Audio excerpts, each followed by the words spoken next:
राम राम राम हरे हरे, हरे कृष्णा कृष्णा कृष्णा हरे हरे. हरे राम राम राम हरे हरे, हरे कृष्णा कृष्णा कृष्णा हरे हरे.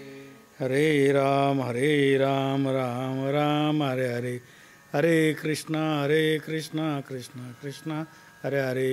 हरे राम राम हरे हरे, हरे कृष्णा कृष्णा कृष्णा हरे हरे. हरे हरे. महायोगपीठे तटे भीमरत्यं वरं पुंडरीकाय दातुं मुनीन्द्रे समागत्य तिष्ठन्तमानन्दकन्दं परब्रह्मलिङ्गं भजे पाण्डुरङ्गं.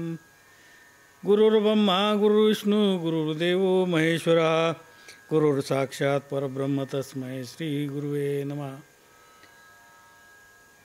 सर्व संतांना वंदन करतो, सर्व देवतांना वंदन करतो आणि श्रोत्यांनाही वंदन करतो. देखा नवलतया प्रभूचे अद्भुत प्रेम भक्ताचे, जे सारथ्यपण पार्थाचे करितू असे. प्रस्तुत सेवेसाठी घेतलेली ओवी ज्ञानेश्वर महाराजांच्या ज्ञानेश्वरीतील 142व्या क्रमांकाची ओवी आहे.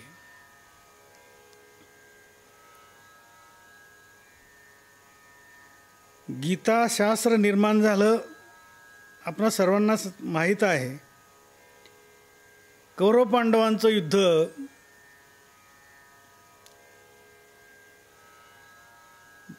भगवान श्रीकृष्णाने शिष्टाई करून सुद्धा टाळलं गेलं नाही. राज्याच्या वाटणीवरून ते वाद निर्माण झाला आणि शेवटी त्याचं रूपांतर म्हणजे त्या वादाचं रूपांतर युद्धात झालं. आणि कुरुक्षेत्रावर दोन्ही सेना कौरव आणि पांडवांची समोरासमोर उभा राहिल्यानंतर म्हणजे फार मोठी सेना कौरवांच्या बाजूने 18 अक्षने आणि 6 अक्षने सेना पांडवांची.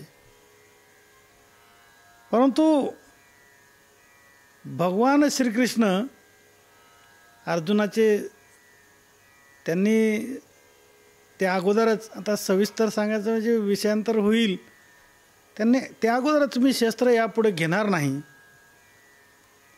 भगवंताने यदा यदाशी धर्मस्य ग्लानिर्भवति भारत, म्हणजे भगवंताचा अवतारच दुष्टांचं निर्दालन आणि करण्यासाठी झालेला द्वापारयुगामध्ये. आणि हे युद्ध टाळलं जात नाही. युद्धाच्या प्रसंगी कुरुक्षेत्रावर दोन्ही सेना समोरासमोर येऊन उभा राहिलेल्या असताना अर्जुन महाराजांनी भगवान श्रीकृष्णाला विनंती केली की माझा रथ कौरव सेनेच्या मध्ये घ्या, मला पाहू द्या माझ्यासोबत कोण कोण लढणार आहेत, कोणाकोणाशी मला लढावं लागणार आहे. आणि त्यांना मी एक श्रेष्ठ धनुर्धर आहे आणि माझ्या हातून ही सेना समोरची मरणार आहे हे डोक्यात होतं. ते एक श्रेष्ठ धनुर्धर होतेच, नाही असं नाही.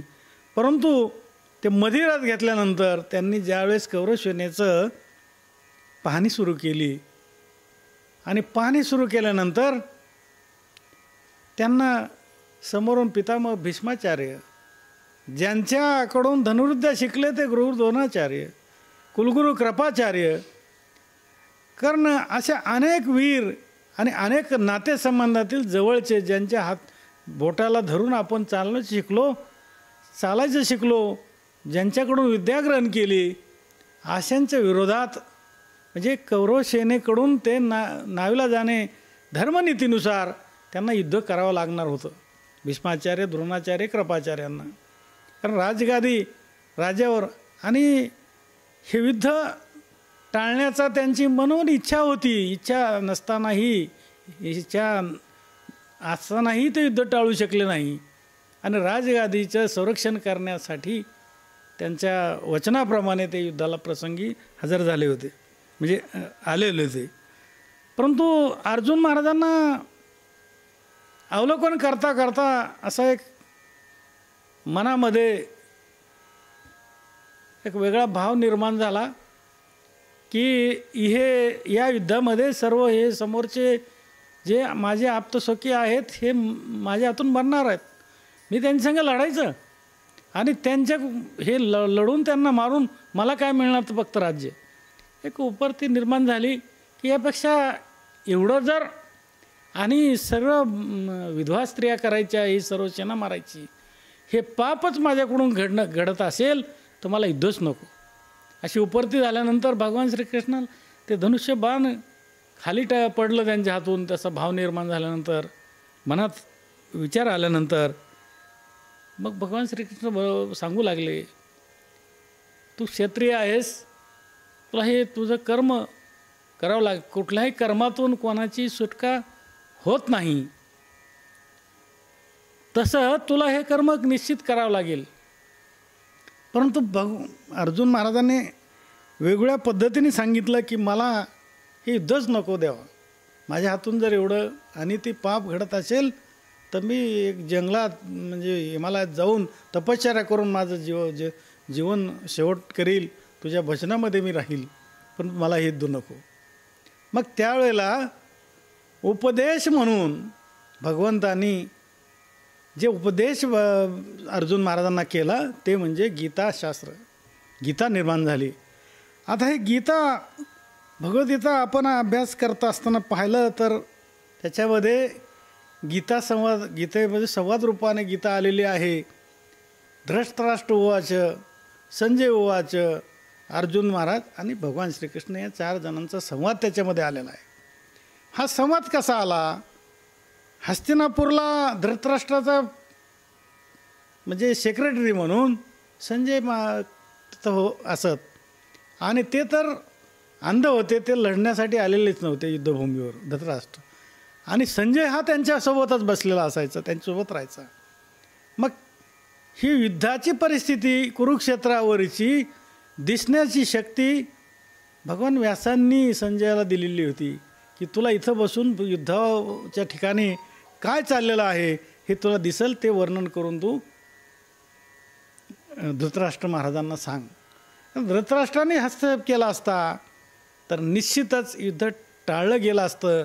परंतु जसे जन्मांध होते एक भाग नशिबाचा, परंतु पुत्रप्रेमामध्ये सुद्धा आंधळे झालेले होते.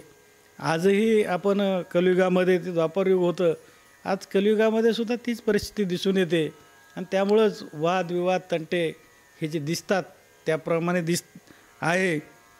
आणि तिथं मग हा प्रसंगी भगवद्गीता हे शास्त्र निर्माण झालं. ते सुरुवात करत असताना धृतराष्ट्र महाराज संजयाला विचारतात की माझ्या कौरवाच्या सेनेचं वर्णन. मग कौरवाच्या सेनेचं वर्णन संजयाने सांगितलं की आपल्या बाजूने अशी अशी युद्धे, महान युद्धे आहेत. आणि त्याच मग पांडव सेनेचं वर्णन करत असताना त्यांनी सांगितलं संजय महाराजांनी की राजे असे योद्धे पांडवांच्या बाजूनसुद्धा आहेत. त्यामध्ये मुख्य ते भाग जो आहे तो अर्जुन महाराजांचा रथ, आणि त्यांना सारथी कोण आहे तर भगवान श्रीकृष्ण आहेत, जो जगाचा मालक आहे, अखिल कोटी ब्रह्मांड नायक, निर्गुण निराकार असणार परमात्मा, सगुण साकार झालेला अखिल कोटी ब्रह्मांड नायक असा भगवान त्यांचा सारथी आहे. असं वर्णन संजयाने केलेलं वर्णन फार रुचत नव्हतं, परंतु तो कडवट तोंड करून ऐकून घ्यावं लागत होतं. कारण संजय हे सुद्धा एक महान भगवत भक्त होते. ते सेक्रेटरी जरी धृतराष्ट्राचे असले तरी एक भक्त होते. आणि ते त्या प्रसंगी म्हणतात, देखा नवलतया प्रभूचे, अद्भुत प्रेम भक्ताचे, जे सारथ्यपण पार्थाचे करीतो असे.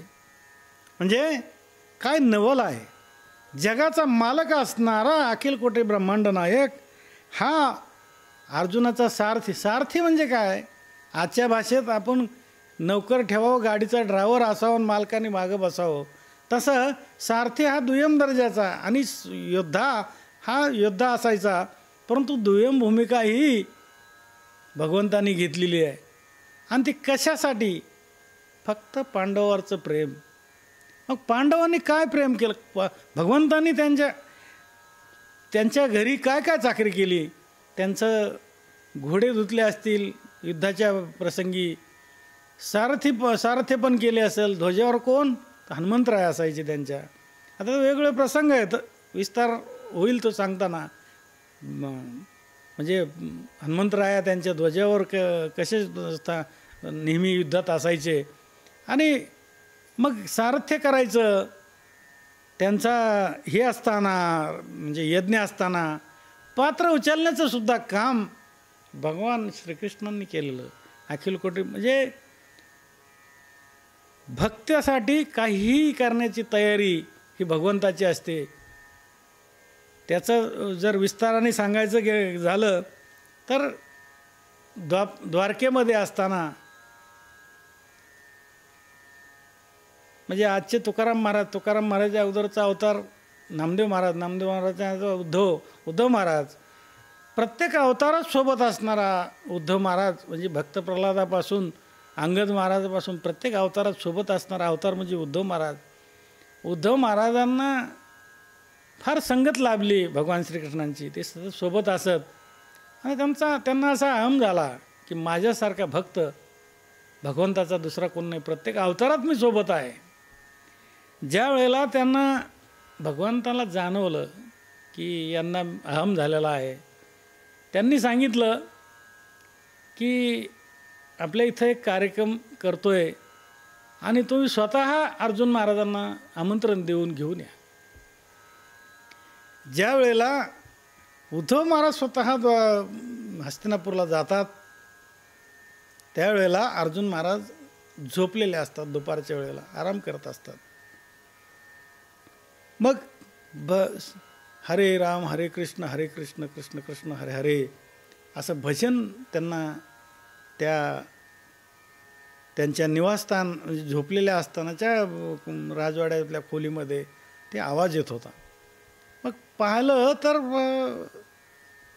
कोणी भजन म्हणतं आहे का? त्यांनी सगळीकडं फिरून पाहिलं आणि तिथं द्वारपाळाने सांगितलं की अर्जुन महाराज सध्या निद्रिस्त आहेत, तुम्ही जाऊ नका. परंतु त्यांना आवाज येत होता हरे कृष्ण कृष्ण हरे हरे.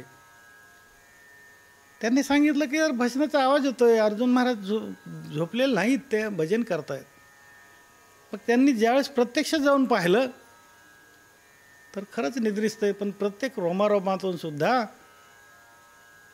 अर्जुन महाराजांच्या हरे कृष्ण कृष्ण कृष्ण हरे हरे असं भजन ऐकायला येत होतं.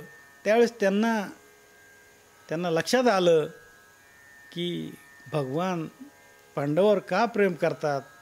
तेवढीच उत्कट भक्ती पांडवांची सुद्धा होती. कारण अनेक अभंगातून आपल्याला वर्णन पाहायला मिळेल की खरंच पांडव ज्यावेळेस, म्हणजे त्यांचा इतिहास महाभारतचा अभ्यास आपण ऐकतो किंवा ज्याचा आहे त्यांना माहीत आहे किंवा त्यांचा आहेच की पांडव ज्यावेळेस जन्मलं नाही, इतर भक्तावर त्यांचं कमी प्रेम आणि पांडवावर जास्त. म्हणजे पांडवांना कुठलंही दुःख व्हावं आणि भगवंताने तिथं हजर व्हावं, म्हणजे लाक्षागृहातून त्यांची सुटका असेल. अनेक प्रसंग आले, विशेष असं प्रेम पांडवावर होतं. आणि म्हणूनच मी कोण आहे हे ते विसरून जायचे. म्हणजे भक्तासाठी कुठलीही हे करायची, फक्त काय पाहिजे देवांना, तर पहिला समर्पण भाव आणि काय वाचा मनाने शरण गेलं पाहिजे. पण आपली भक्ती आम्ही पाहतो आपल्या समाजामध्ये, भक्ती आपण जे भक्त आहोत त्याचे एक 4 वर्ग जर काढले तर आपली भक्ती कशी आहे आजची. एक तर काही वर्ग असा आहे 20-25% जे नास्तिक आहेत. हिंदू धर्म तसं धर्म हा संकल्पना अलीकडं रूढ झाली. धर्म म्हणजे देवाला, म्हणजे निर्मिक किंवा ईश्वर जो आहे तो एकच आहे.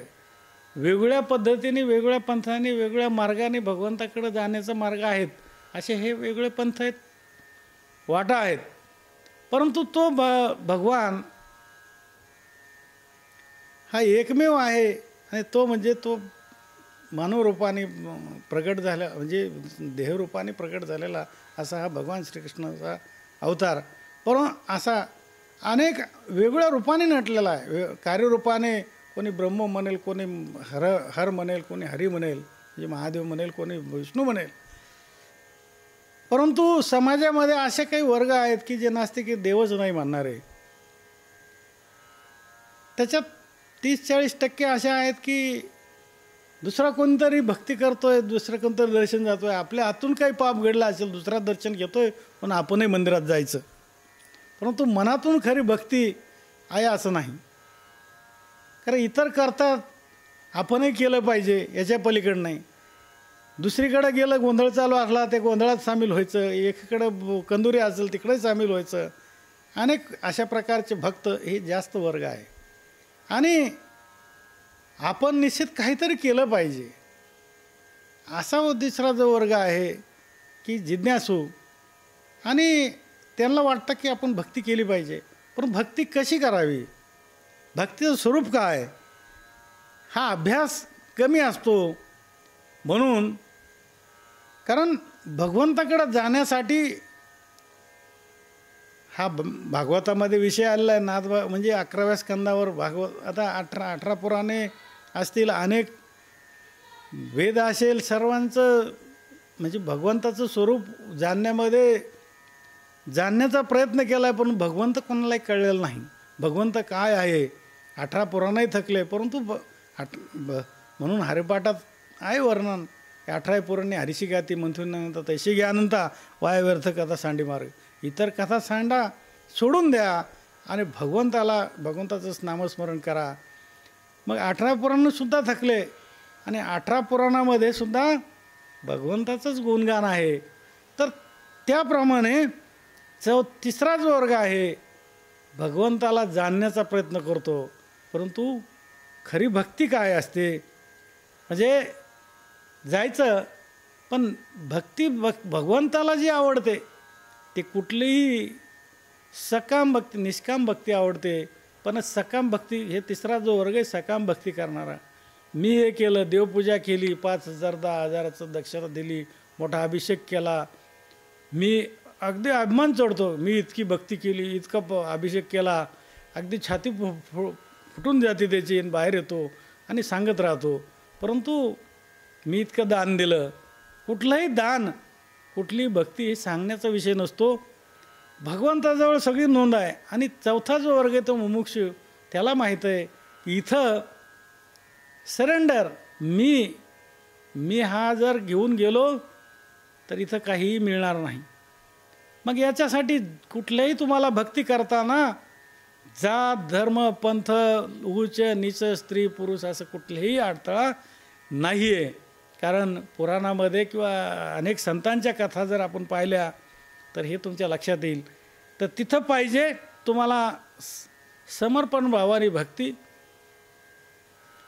तुम्ही भगवंताला फक्त आपलं म्हणा,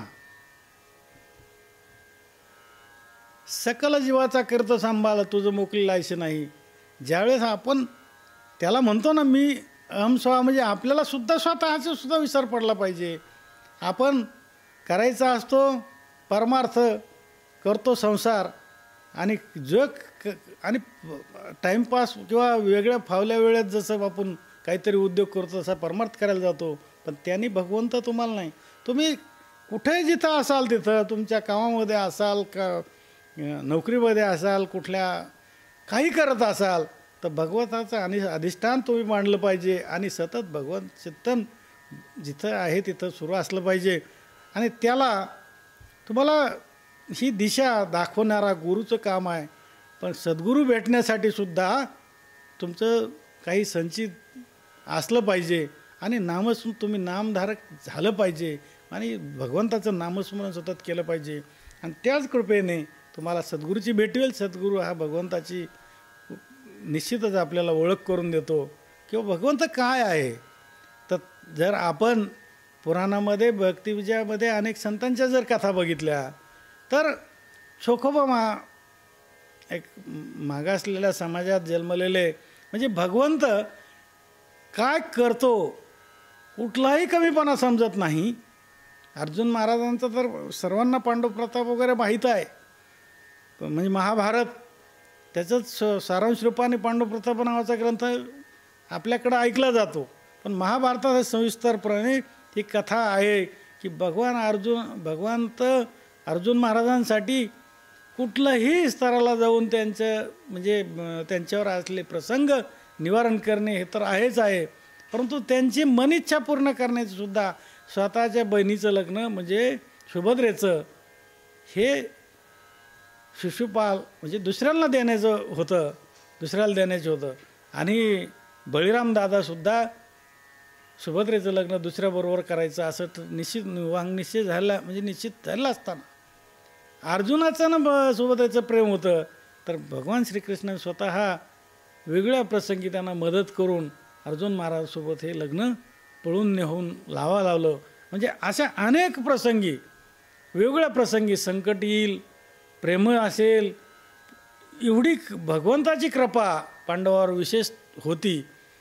तर आजचंही जर पाहिलं आपण तर आपल्याला असं दिसून येतं की चोखाबा महाराजांची जर कथा आपण ऐकलेली आहे, ते म्हणजे त्यांचं जर चरित्राचा अभ्यास केला तर एक प्रसंग सविस्तर कथा ही भयंकर लांबेल, म्हणून तुम्हाला नेमका प्रसंग सांगतो. त्यांची पत्नी हे ते पंढरपूरपासून मंगळवेढ्याला राहत असत. मंगळवेढा हे सोलापूरमधलंच एक तालुक्याचं ठिकाण आहे. पंढरपूरहून दक्षिण दिशेला ते गाव आहे, म्हणजे शहर आहे, तो तालुक्याचं ठिकाण आहे. आणि तिथं ते राहत असताना त्यांची पत्नी सोयराबाई ह्या गरोदर होत्या. अत्यंत कठीण प्रसंगी, म्हणजे गरिबीचे प्रसंग, जनावरं ओढणे वगैरे, इथं कातडी सोलणे, असं एक मागासल्याचं सेवेचं काम करायचं आणि सतत भगवंताचं चिंतन, भगवत भजन. कुठली दिंडी दिसली की पंढरपूरला ये, भगवंताला मंदिरात त्यावेळेला जाती वर्ण व्यवस्था फार कठीण होती, भगवत भजन सतत चालू असायचं. आणि त्यांना दर्शन करतायचं नाही म्हणून लांबूनच रावळाचे हात जोडायचे आणि बाहेर फिरायचं. मग असं जीवन व्यतीत करीत असताना, गरिबीचं जीवन जगत असताना त्यांची पत्नी गरोदर होती. आणि पत्नी गरोदर असताना 9वा महिना संपत आला आणि पत्नीने सोयराबाईने महाराजांना सांगितलं की माझं हे जे आहे बाळंतपण करण्यासाठी आता माझ्याजवळचं माहेरचं कोणी येऊ शकत नाही, तुमची बहीण आहे ना, तिला ते घेऊन या आणि ती बहीण माझं हे करेल, काय माझं बाळंतपण करेल. मग महाराज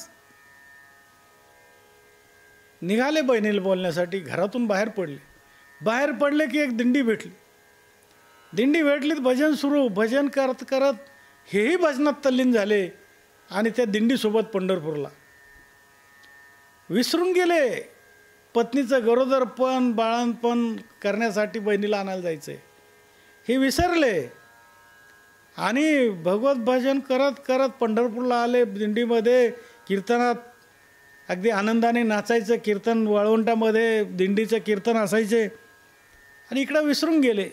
मग जगाच्या मालकाला भगवान पांडुरंगाला आपल्या भक्तावर आलेलं संकट, म्हणजे भगवान काय करतो या निमित्ताने आपण जर चरित्राचं वर्णन म्हणजे चरित्र पाहिलं तर भगवंताला राग पडला. रुक्मिणीला सांगू लागले, अरे माझा चोखा माझ्या भक्तीमध्ये तल्लीन झाला, घरी असा प्रसंग आहे, विसरला आहे तो, आता नेमकं काय करायचं. रुक्मिणी म्हणले तुमचं तुम्ही पाहून घ्या. मग भगवंत तिथून तुरळीत रूपामध्ये चोखोबा महाराजांच्या बहिणीचं रूप घेतलं. फाटकी लुगडी, डोक्यावर गाठोडं, ते त्या काळात एक गरिबीचं कसं वर्णन असतं त्या रूपात ते रूप घेतलं आणि समान त्या बहिणीचं रूप घेतलं आणि चोखोबांच्या घरी पोहोचले ते गाठोडं घेऊन. आणि दार वाजू लागल्या. दार वाजल्यानंतर चोखोबा सोयराबाईंनी पाहिलं, आल्या का वंश, दर्शन घेतलं. वाकू नको दर्शन घेतलं. तो आता काही काळजी करायची नाही, मी आले, तुझा निश्चित असं चांगल्या पद्धतीने तुझं हे होईल. मग त्यांनी आल्यानंतर आनंद झाला, दोघी राहू लागल्या. आता स्वतः अखिल कोटी ब्रह्मांड नायक चोखोबांच्या पत्नीचं बाळंतपण करण्यासाठी हजर. आणि चोखोबा इकडे तल्लीन चालले आहेत भक्तीमध्ये, विसर पडला आहे. म्हणजे स्वतःच्या देहाचाही विसर पडावं. आता पत्नीवर प्रेम नव्हता का? आजकाल तर अगदी पहिल्या डोहाळेला पहिल्या महिन्यापासून पत्नीचं, आता ते अर्थात चूक आहे असं नाही, काळजी तर घेणं आहेच, आपलं ते पतीचं कर्तव्य आहे, सगळ्या घरच्यांचं कर्तव्य आहे. परंतु आज आपण कुठलीच गोष्ट ते विसरू शकत नाही, इतर सगळं सोडून देऊ, ती अर्जन्सी तशी असते. पण भक्त हा भगवंताच्या भक्तीमध्ये कशा पद्धतीने भक्ती तल्लीन होतात, स्वतःचा सुद्धा विसर पडतो. आणि हेच भगवंताला अभिप्रेत किंवा भगवंत तितकाच प्रेम तुमच्यावर करतो. तुमच्यावर आले संकट कसं निवारतो या आपल्याला कथेतून किंवा या चरित्रातून निश्चित दिसून येतं. मग त्यांना मुलगा झाला, त्याचं सगळं बाळंतपण. आता बाळंतपण हे पुरुषांना कळणारच नाही, जी स्त्री आहे तिलाच कळणार किती मलमूत्र किंवा घाण वास वगैरे असतो. जवळचं नातेवाईकसुद्धा फार रक्ताचं नातं असेल तरच करेल, एवढं अवघड आणि एवढं घाणीचं काम. मग त्यांनी ते बाळांपे कपडे धुवायचे, नदीवर जायचं, सगळी काही सेवा करायची. हे सुखरूप आता भगवंताचा स्पर्श झाला आहे, तिथं त्याचं बाळंतपणाला कुठला त्रास व्हायचा कारणच नाही. परंतु रूप कोणतं? चोखोबांच्या बहिणीचं. सगळी सेवा चालू अव्याहतपणे. पण इकडं दिंडी हे चालू आहे, भगवंताची सेवा, कुठलंही अडचण नाही. बाळ आणि बाळंतीण सुखरूप त्यांची सेवाही चाललेली आहे. इकडं चोखोबांना आठवण झाली, अरे पत्नीचं बाळंतपणासाठी आपण बहिणीला आणण्यासाठी आलो. तिथून गडबडीत हे सगळं देवांचं दर्शन झाल्यानंतर बहिणीकडं गेले. बहिणीला सांगितलं, असं तुझ्या भाऊजीच जवळ आलेली आहे डिलिव्हरी आणि तिकडं चाल. मग चोखोबा महाराज बहिणीला घेऊन घरी पोहोचत आहेत. तिकडं तर बाळंतीण अगदी सुखात दिसते. आणि मग कसं झालं काय झालं ते बहीण प्रत्यक्ष जी खरी बहीण आहे चोखोबांची. वंश तुम्हीच, वंश म्हणण्याची पद्धत त्या काळात आदराने बोलण्याची, तुम्हीच तर तू केलं, मला कुठलीही काळजी नाही, मला अगदी सुखात मी आहे. त्यावेळेला भगवान नदीवर कपडे धुण्यासाठी कपडे धुतले, दारात आणून ठेवले आणि गुप्त झाले. म्हणजे या प्रसंगातून मला हे सांगायचं, जात पंथ धर्म ह्या कुठलाही भेद भगवंताजवळ नाही. भगवंताला जसं भगवंत एकच मानतो, त्यांनी हिंस्र प्राण्यावर सुद्धा, म्हणजे गजेंद्र मोक्षची कथा ऐका तुम्ही, हत्तीवर सुद्धा तेवढीच, हत्तीसुद्धा भक्त होते. आता हनुमंतरायाच्या रूपाने सगळ्या प्रकारे अस्वल जामवंत महाराज, म्हणजे इथं सगळे जीव, प्रत्येक जीव हा भगवंताचा अंश आहे असं भगवंताने गीतेमध्ये सांगितलं. सखोल अभ्यासाचं विस्ताराने होईल. तसं मानव हा सुद्धा एक प्राणी आहे आणि सगळ्यावर तिथं कुठलाही अडथळा नाही. तुम्ही फक्त समर्पण भावाने भक्ती केली पाहिजे, हे यावरून मला सांगायचं आहे. आणि आपण आपला, आणि हे कोणावर उपकार नाही, आपण आपला स्वतःचा उद्धार करण्यासाठी ही भक्ती केली पाहिजे. जर आपण दुसरी कथा पाहिली, भगवंत काय करतो, काकांच्या तेर, उस्मानाबाद जिल्ह्यामध्ये उस्मानाबाद तालुक्यात तेर नावाचं गाव आहे. तिथं तेरला गोरोबा काका कुंभार समाजाचे, त्यांचा जन्मजात व्यवसाय गाडगी मडकी घडवणं, तयार करणं आणि विकणं, वडिलोपार्जित धंदा होता त्यांचा. तिथं पहिली पत्नी होती. एक पत्नी त्यांचं लग्न झाल्यानंतर त्यांना एक मुलगा झाला. मी थोडक्यात तेव्हा तो प्रसंग स्वतंत्र कथासुद्धा त्या निमित्ताने ती येईल. मोठा विषय आहे. संतांचं एक एक कथा म्हणजे एक एक स्वतंत्र म्हणजे प्रवचन सेवा किंवा एक एक 2-2 तासाची कथा होईल असे मोठं त्यांचं चारित्र्य आहे. परंतु आपल्याला एकच पाहायचं की भगवान या निमित्ताने आपण जर भगवंतावर सोडलं सकळ जीवाचा करतो सांभाळ तुझं मोकळीलायचं नाही, तसं आपण काय आपली भक्ती तेवढी संकुचित असते. आपण सर्वस्वी त्याच्यावर सोडून देत नाही भगवंतावर. पण मीपणा जात नाही आणि मीला विसरल्याशिवाय भगवंताजवळ किंवा काहीच मिळणार नाही असं आहे. तर त्यांचा मुलगा झालेला पत्नीने सांगितलं की मी पाणी आणण्याचं पूर्वी नळ वगैरे आज दिसतात. एक 10-20 वर्षापूर्वीसुद्धा ग्रामीण भागामध्ये किंवा नळ योजना नव्हती. नदीवरून पाणी आणायला लागायचं भांड्याने किंवा गाडग्याच्या माठाने. मग पत्नीने सांगितलं की मी पाण्याला जाते, आपलं हे लेकरू तुम्ही लक्ष ठेवा. आणि गोरोबा महाराज ते गाडगे घडवण्यासाठी चिखलाचं हे म्हणजे चिखल तुडत होते. चिखल तुडत असताना ते बाळ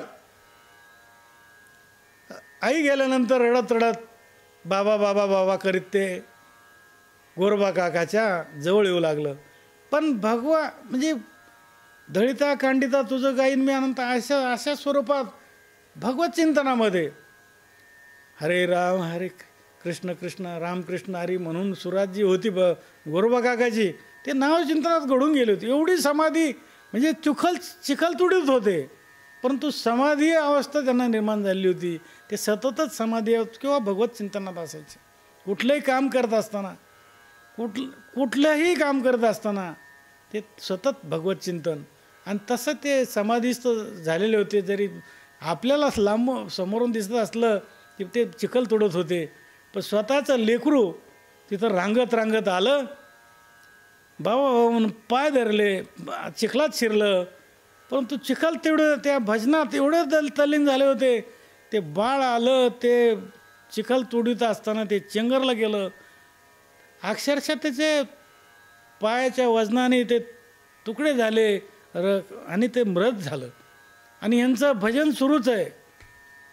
मग पत्नी ज्यावेळेस पाणी घेऊन येते त्यावेळेस पाहते की आपलं बाळ कुठं असेल. मग महाराजांना विचारते, अहो महाराज, आपलं लेकरू होतं, त्याला सांभाळण्यासाठी तुम्हाला सांगितलं होतं, कुठं आहे ते?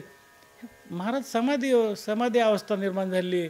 अगदी जवळ जाऊन हलून विचारते, त्यावेळेस तिचं नजर खाली जाते आणि सगळं पाणी आणि चिखलात रक्ताळलं असं ते दृश्य दिसलं त्या पत्नीला. ऊर बडून घेऊ लागली आणि ज्या वेळेला मोठ्याने आरडू लागली ती छातीत हाणून घेऊन, तर गोरोबा काकांनी राग आला की माझ्या भगवंताचं भजन मी करत होतो, हिने मला डिस्टर्ब केला. एक दांडका घेऊन तिच्यावर धावले. खोरं वगैरे काहीतरी सोबत होतं ते घेऊन धावले. आणि तिने सांगितलं की एवढं तुमच्याकडून घडलेलं असताना, चुकीचं घडलं असताना, पाप घडलं असताना, स्वतःच्या मुलाला तुडून मारलं तरी मला धावताय. परंतु गोरोबा काकाचं एकच डोक्यात होतं, माझ्या भगवंताचं भजन करत असताना मला डिस्टर्ब केलं. त्याने एकच सांगितली, मला मारताना तर मला हात लावता आला आणि मला मारता आलं तर तुम्हाला भगवान विठ्ठलाची शपथ आहे. एकच शपथ घातली. मग तिथंच गोरोबा काकाचा हात वाकडला. आणि सविस्तर ज्यावेळेस त्यांना कळलं की आपल्याकडून सुद्धा असाच अपराध घडला, त्यावेळेस त्यांनासुद्धा खंत वाटली. ते सुद्धा संसारिक होते. त्यांना मुलावर प्रेम नव्हतं का? असं अजिबात नाही. मुलावर सुद्धा तितकंच प्रेम होतं. परंतु भगवंतावर कसं प्रेम की तुकाराम महाराजांनी म्हणावं की पतिव्रते जैसा भ्रतार प्रमाण तैसा आमा नारायण तैशापुरी. म्हणजे पतिव्रतेला जसं सर्व देव आदी कोण असेल ते तिचा प्रती असतो. पतीवरती निश्चिम प्रेम करते. तसं तुकाराम महाराज म्हणतात की आम्हालासुद्धा नारायण कसा आहे तसा आहे. किंवा धनलोभी असतो, धनावर किती प्रेम करतो बाबा, त्या धनलोभ्याला किंवा कवडीचुंबक माणसालाच विचारावं त्याचं धनावर किती प्रेम असतं. जीव गेला तरी तो धनावरचं प्रेम कमी करत नाही. तसं म्हणे आम्हालासुद्धा भगवान नारायणसुद्धा तसंच आहे. असं अनेक संतांनी भक्तीचं स्वरूप सांगत असताना तुकाराम महाराज असतील गाथेमधले अनेक अभंगात ते वर्णन. ज्ञानेश्वर माऊलीची ही ज्ञानेश्वरी अभ्यास करतोय आपण, सेवेसाठी घेतली. कुठलंही संतांचं साहित्य घ्या, त्यांचं गाथा घ्या आणि त्यांचं चरित्र अभ्यासा, आपल्याला हेच दिसून आलं की उत्कट भक्ती कशी. त्याच स्वरूपाने पाहिलं असा प्रसंग का घडला असेल, फक्त भगवंताची भक्ती. म्हणजे मग त्याच्यानंतर पत्नीला धाक पडतो गोरोबा काकांच्या, आपलं एकच मूल, आणि हे पुढं संसारात तिला त्यावेळेला असं वाटलं जाऊ द्या एक मुलगा दुसरा होईल. परंतु काय शपथ वाहिली होती पत्नीने, मला हात लावाल तर तुम्हाला भगवान पांडुरंगाची शपथ, हात लावायचं नाही म्हणजे कुठलंच काय करायचं नाही. सतत एका घरात परंतु स्पर्श करायचा नाही. काय पत्नीने माझ्या भगवंताची शपथ घातलेली. दुसरं कुठलीही अडचण नाही, परंतु तिला हानमार नाही किंवा सगळं प्रसंग गुन्हेगार मी आहे, माझ्याकडून चूक घडली, पण मला भगवंताची शपथ घातली, मी हात लावणार नाही. मग तिने माहेरला गेली. आमचा वंश कसा वाढवायचा. आता ते महाराजांचा मला स्वभाव माहीत झाला आहे त्यांच्यासोबत राहून. ते मी घातली शपथ ती मागे घेणार नाहीत. मग माझी जी मुलगी बहीण आहे, आईवडिलांना समजून सांगितलं की माझं घर वंश वाढायचं असेल तर ती माझी बहीण माझ्याच नवऱ्याला द्या. आणि गोरोबा काकाला एकच तरी विनंती करून तिची बहीणसुद्धा तिथं लग्न करून तिथं आणली. फक्त सासरे लग्नातून वाटा लावत असताना एकच म्हटले, हे पहा जावई बापू, जसं मोठ्या मुलीला वागवताना तसंच हे माझ्या दुसऱ्या मुलीला पण वागवा, कुठलाही भेद करू नका. आले, काहीच बोलले नाही. दर्शन घेतलं, वाटं लावून आणलं घरी. आणि जसं सासऱ्याने सांगितलं की माझ्यात मोठ्या मुलीला जसं वागवत तसंच छोटीला वागवा. मग हिला हात लावायचं तर तिला हात लावायचं नाही. कठीण प्रसंग. फक्त काय भगवंतावरचं प्रेम. आणि त्यांच्या एकच डोक्यात की मला भगवंताचे शपथ घेऊन सांगितलं की हात लावायचा नाही.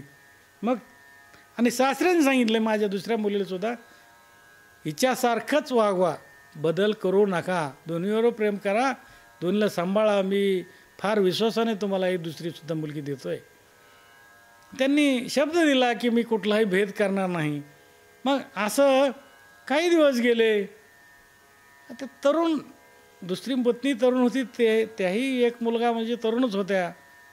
मग जिथं गोरोबा काका झोपले असताना दोन्ही साईडने दोघी झोपल्या. एका रात्री त्यांनी विचार केला की एक हात घेतला आणि आपल्या छातीवर त्या दोघींनी ठेवला. तेवढ्यात गोरोबा काकांना जाग आली. माझ्या विठ्ठलाची आण मोडली गेली आणि माझे हात नको तिथं येऊन पडले. का पडले? ह्या हातांनी पाप केलं, माझ्या भगवान विठ्ठलाची शपथ मोडली गेली. हात गुन्हेगार आहेत. कोणी ठेवले पण ठेवलेले दिसले आणि हात गुन्हेगार आहेत. मग लगेच धारदार शस्त्राने हात कलम केले आणि हात तोडून टाकले त्यांनी स्वतःचे. गोरोबा काकांनी माझ्या अखिल कोटी ब्रह्मांड नायक पंढरीशाला भगवान पांडुरंगाला धाक पडला. दोन बायका, याचं जीवन कशावर? फक्त गाडगे घडवायचे, ते विकायचे आणि उदरनिर्वाह करायचा. पूर्वी पद्धत कशी, 18 बलुतेदार कुठली धन किंवा जमीन जुमला श्रीमंती अजिबात नसायची. त्यांनी काबाड कष्ट करायचे, त्यांचा जन्मदात व्यवसाय करायचा आणि उदरनिर्वाह करायचा. मग माझ्या गोरोबाचं कसं होईल? 2 बायका त्याने हात तोडून घेतले माझ्या प्रेमावर, भक्तीसाठी माझी आन वाहिली. म्हणून काय गोरोबा, भगवंताला खंत वाटली. भगवंता म्हणजे सकळ जीवाचा करतो सांभाळ, तुझं मोकळी लायचे नाही. तसं कुठलंही नीच काम करायला तुमची भक्ती जर आलोटा असेल, तुम्ही त्याची काळजी, तुम्ही त्याला म्हणा मी तुझा आहे, तो तुमचं सर्व काही काळजी घेईल. अशा पद्धतीने त्यांनी म्हणजे ते प्रसंग आल्यानंतर स्वतः पांडुरंग जगाचा मालक असणारा रुक्मिणी आला आणि त्यांनी एक गाढव घेतलं आणि कुंभाराचं हे घेतलं, रूप घेतलं आणि त्या गावात घुसले की गोरोबाचं घर कुठे आहे, गोरोबाचं घर कुठे आहे. मग ते बोलले आमच्याकडं फार दुष्काळ पडला, आम्ही असंच आलोत आणि कुठं काम मिळेल का? ते म्हणले माझ्याकडं काम कसलं आलं, काम आहे इथं, माझा जन्मजात व्यवसाय, गाव मोठा आहे, परिसरातले सुद्धा छोटे गाव या बाजारचं गाव असल्यामुळं गाडगे मडके विकत होते. पण आता माझ्याकडं काम, मी तुम्हाला पगार नाही म्हणले काय हरकत नाही, मला खाऊन पिऊन जरी सांभाळलं तरी चालेल. आणि भगवंताने म्हणजे पत्नीने गोरोबाच्या पत्नीची सेवा करावी, पाणी आणावं, सगळं झाडलोट करावी आणि भगवंताने ते गाडगे घडण्याचं काम करावं, विटाचं काम करावं. आजही तिथं पाण्यावर तरंगणाऱ्या विटा आपल्याला जर दर्शनाला गेलं तर ते दिसतात. भगवंत मग नक्षीकामाने आता जिथं जगाची निर्मिती करणारा किंवा जगाचा सांभाळ करणारा, जगत ज्याच्या इच्छेनुसार घडतं मोडतं असा जो अखिल कोटी ब्रह्मांड नायक जर तिथं गाडगे घडवला असेल तर ते गाडगे आणि मडके किती सुंदर असतील. ते घडवणं सुरू झालं आणि फक्त गोरोबानी सोबत जावं आणि मग बाजारात राजघराण्याकडून सुद्धा ऑर्डर येऊ लागल्या की आम्हाला एवढ्या विटा पुरवा, एवढे मडके पाठवा. आधी सुबक कलाकुसरीचे मडके तयार होऊ लागले आणि त्याच्यातून आर्थिक उन्नती थोडंसं सधनता आली. आणि गोरोबांचा प्रश्न अशा पद्धतीने म्हणजे भगवान याच्यातून, या चरित्रातून असं दिसतं की भगवान भक्ताची किती काळजी घेतो, कुठल्याही स्तरावर जातो. मग पुढं कथा पंढरपूरला येतात, सगळी संत मंडळी जमतात, तिथं भगवान नाहीत. कुठं आहेत? अंतर्ज्ञानाने पाहिलं तर तेरला आहेत गोरोबा काकांच्या घरी. सगळी संत मंडळीची दिंडी गोरोबांच्या काकांच्या घरी. मग तिथं आल्यानंतर सगळ्यांची भेट होते. भगवंताला बोलावं. भगवंत नेहमीप्रमाणे गुप्त. मग गोरोबा काकाला, त्यांच्या पत्नीला सगळेच म्हणतात चला पंढरपूरला. आता इथं नाही ना भगवान पंढरपूरला पोहोचले. मग सगळे संत मंडळी समोर त्यांचे नवरा बायको आणि ते तिथं पंढरपूरला मंदिरात येतात, वाळवंटात. नामदेव महाराजांनी कीर्तन, आता एक संतांचं म्हणजे समकालीन संत नामदेव महाराज, गोरोबा काका, चोखा महाराज, सावतामाळी हे एका समकालीन संत, सगळे संत तिथं जमलेले आहेत. आणि नामदेव रायांचं कीर्तन सुरू होतं आहे. नामदेव महाराज कीर्तन करत असताना भगवान स्वतः अगदी कीर्तनात नाचत, अखिल कोटी ब्रह्मांड नायक. म्हणजे ते आजची जे वारकरी संप्रदायाचं अधिष्ठान कीर्तन सेवा ही नारद महाराज अगोदर नारद ऋषी तर करत होते, पण एकलिक नारदीय कीर्तन म्हणून आज प्रसिद्ध आहे. परंतु सांप्रदायिक कीर्तन नामदेव महाराजांनी भक्तिप्रेमाचं भक्तीमध्ये प्रेम कसं असावं ते नामदेव महाराजांचं जर आपण चरित्र अभ्यासलं तर त्यातून दिसून येतं. नामदेव महाराजांचं कीर्तन सुरू झालं.